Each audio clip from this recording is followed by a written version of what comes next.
What goes on, people?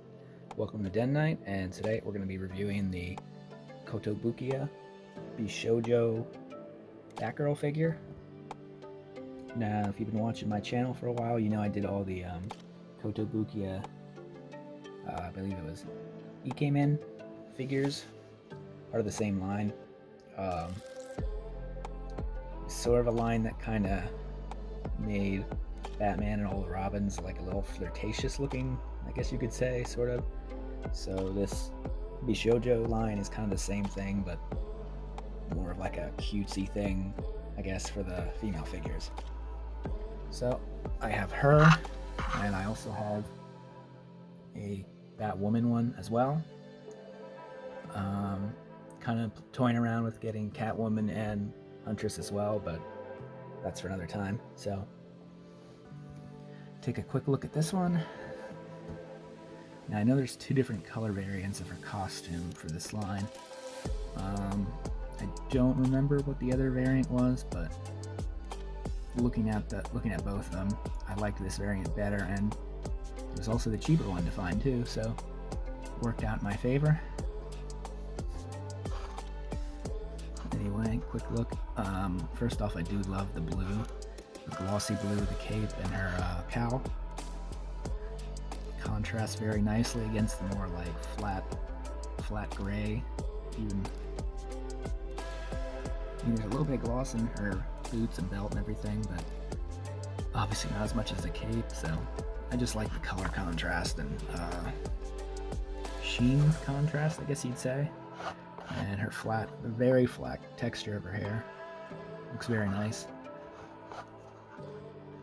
So I'm not positive these are going to scale perfectly to each other, the two lines. I'm hoping they do, but you're going to see right along with me how they scale once I get her in the showcase.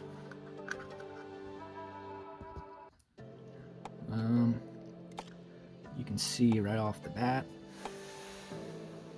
she's a little different than the other ones I did because she actually has like another thing added in to pose with, as opposed to the Ikemen line where they were just kind of standing there. So, very neat little, very detailed little gargoyle kind of looking thing.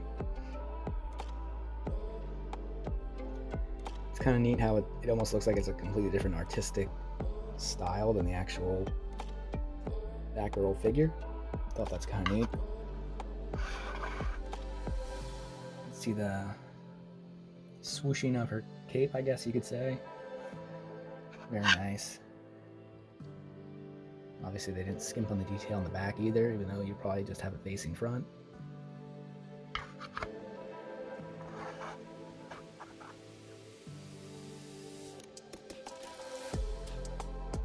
Kind of get a zoom in there so you can see the differences in the color and everything. It's a little dusty. I'll have to dust her off when I get to the showcase part, but very nice on the flat texture, and also even you can see the creases of the costume. They even put detail there, make it more realistic. It's obviously very skin tight there and everywhere, but in the crest of the knee and, you know, crotch area, the wrinkles in the fabric, even down here on the boot, just excellent detail. The cowl's a little boring in my opinion. Kind of oddly shaped, especially in the back. Maybe that's a detail about Batgirl's costume I've never really noticed, but it just looks a little weird. From the front it's fine, but when you get to the back and it's all almost looks like a motorcycle helmet more than a cowl. Decent detail on the face. I think my only gripe would be you can clearly see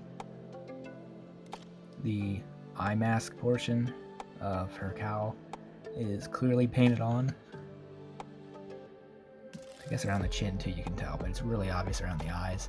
Kind of distracts from the whole aesthetic, but not terrible. As you can see there on her chest where the cowl comes down, it's clearly a whole different piece, or at least looks like a whole different piece. Or that it's clearly just paint. So there's one ding against it, it's that, but overall, not a bad figure. So, with that said, let's get her in the showcase and see how she holds up next to all the other guys. So, here we have her in the showcase, and as you can see, right now she's just blocking Nightwing and Damian right now.